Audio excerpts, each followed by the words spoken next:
Hello, loves. I'm Lenore, and the dashing soul perched behind me is Nevermore. Together, we will explore forgotten fables, dark fairy tales, and the shadowy corners of the paranormal. This is the very first episode of our Tales from the Shadowed Vale series, and I must say you're in for a treat, so get settled in and allow us to take you on a journey through sorrow, shadow, and silence. This tale lingers long after the last word is spoken. A story of a girl forgotten, a name feared, and a silence that still echoes. They still whisper about her in Cripplecreek Hollow. Down past the old mill road where the fog lays thick like morning lace and the trees lean down to hear the secrets of the dead. They call her Whispering Jenny, a name light as wind and heavy as sorrow.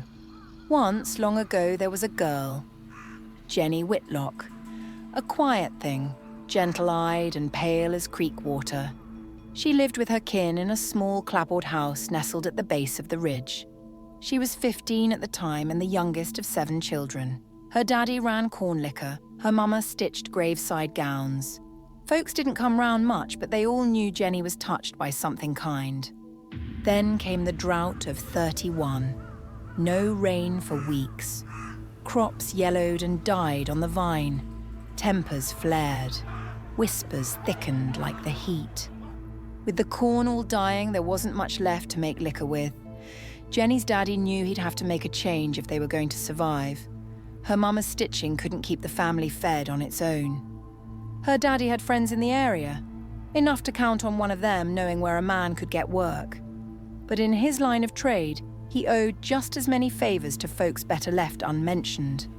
Shady men, old debts, and dark promises. The kind that come home after dark and don't knock before they enter. Jenny was always cheerful and optimistic. She would help at least one person on the way to or from school every day. She would fetch provisions for the elderly, tend to the sick, and even as poor as they were, she would always find a way to give to the less fortunate in the community. One day, Jenny didn't come home. Her mama waited until dark fell to get too awfully worried, but she never missed supper time. She knew something was wrong.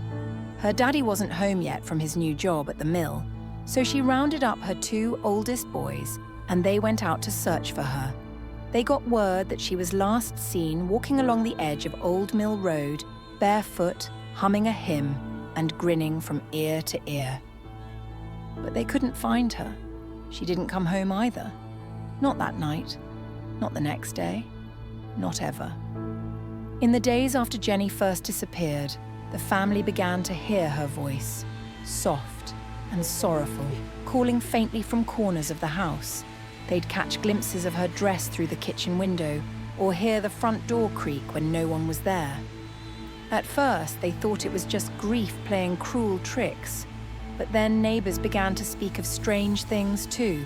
Whispers at dusk, silhouettes in the corn rows, Jenny's lullaby on the wind. Days later, a rumour surfaced. Jenny hadn't wandered. She'd been taken. A witness claimed they saw 2 men lifting her into a wagon just outside of town, near the Cat and Owl, a disreputable watering hole known for its darker pleasures and dangerous company. From there, the trails seemed to vanish. Then, a few days later, the sheriff came calling. He stood on the porch with his hat in his hand and asked to come inside. He asked Jenny's father if he knew a man named Clayton Thomas. Said that during a violent skirmish with bootleggers, he and his deputies had taken down Thomas and his gang. Among the wreckage, they found a ledger, and Mr. Whitlock's name appeared in it multiple times. The sheriff asked if he knew what the last entry meant. Then, without waiting for an answer, he read it aloud. Mr. Whitlock, debt, settled, in flesh. Jenny's father paled, cleared his throat, claimed he hadn't dealt with Clayton Thomas since well before the drought, said those days were behind him now. The sheriff just tipped his hat and said, well, I hope so, Mr. Whitlock. You'll be hearing back from me soon. He told Jenny's father he had to wait for the state boys to come in from Richmond and not to go too far until he heard back from him. When the sheriff and his men searched the basement of the Cat and Owl, they found more than just a still warm bottling station. Several small rooms had been built into the stone walls, each furnished with a bed, a small table and a chamber pot. But they weren't bedrooms. They looked more like cells. Tattered pieces of women's clothing were scattered about, some stained, some torn. Then they found a large wooden cover sealed with iron hinges. It took 4 men to drag it open. Beneath it was a well, deep and black. They found little Jenny and 26 other girls besides her. Her eyes were wide open, staring toward the darkness above. The stone walls of the well bore the desperate scratch marks of children who had tried to climb their way free. After her remains were found, the sheriff arrested her father for trading his daughter to settle a long-standing debt. The man never confessed, not once, but the town knew, and the whispers grew louder. Later that year, men across Wythe County began to vanish without explanation. Not just the ones who drank at the Cat and Owl, but others, travelers, drifters, even a preacher. Each disappearance left the same mark: puddles of water that wouldn't dry and small wet footprints near the place they vanished. Months later, Jenny's father disappeared from his locked jail cell. The guards swore he never left the room. But there on the floor, wet footprints and water trickling down the stone wall. The sheriff returned to the now abandoned Cat and Owl, just to quiet his own mind, he said. But in the cellar he found the place soaked with standing water. Small footprints tracked the ceiling, the walls, every surface. When he pried open the sealed lid of the well again, he found every one of the missing men, laid out in a circle, their eyes open in horror. And at the center, staring straight up, was Jenny.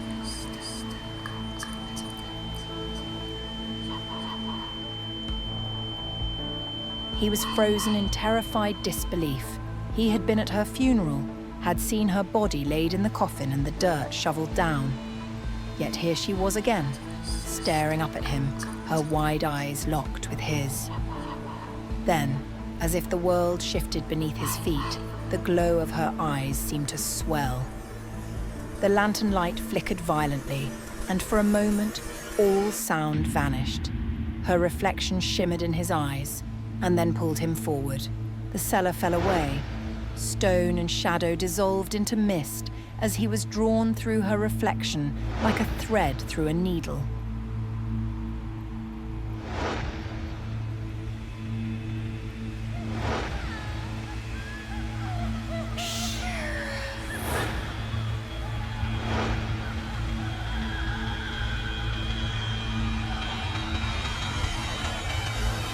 A new world emerged, cloaked in perpetual dusk.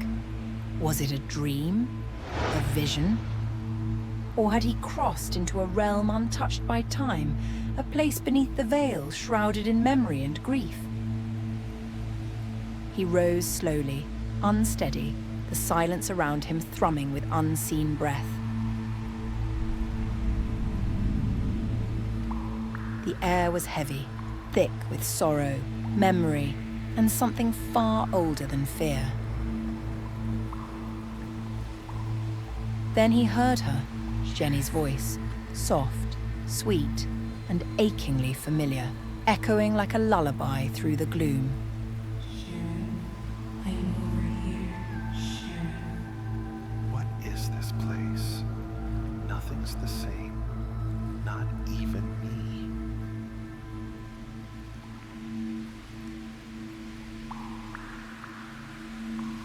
It guided him down winding corridors of mist and shadow. At every turn, he caught fleeting glimpses of her white dress slipping around corners, vanishing just before he could reach her. The path twisted endlessly, surreal and shifting, as if the very walls breathed in rhythm with her call.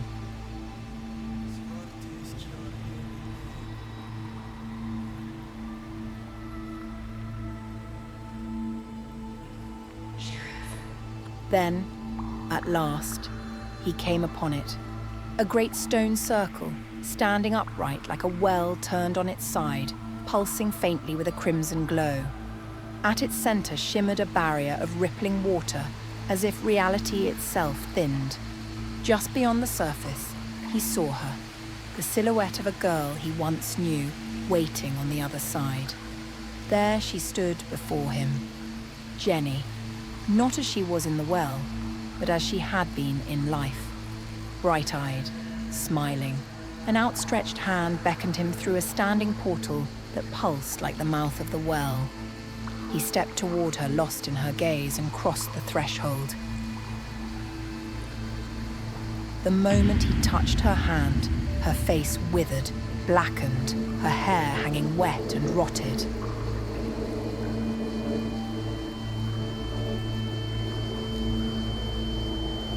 She shrieked without sound, and he gasped.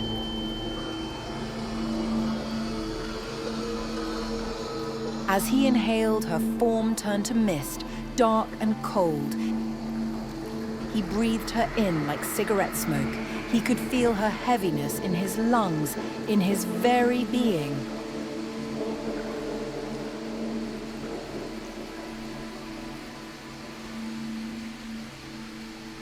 Then, like being torn from a dream mid-fall, the cellar surged back into focus. The silence that followed hit like a stone, sudden, crushing, and absolute. But something inside him had changed.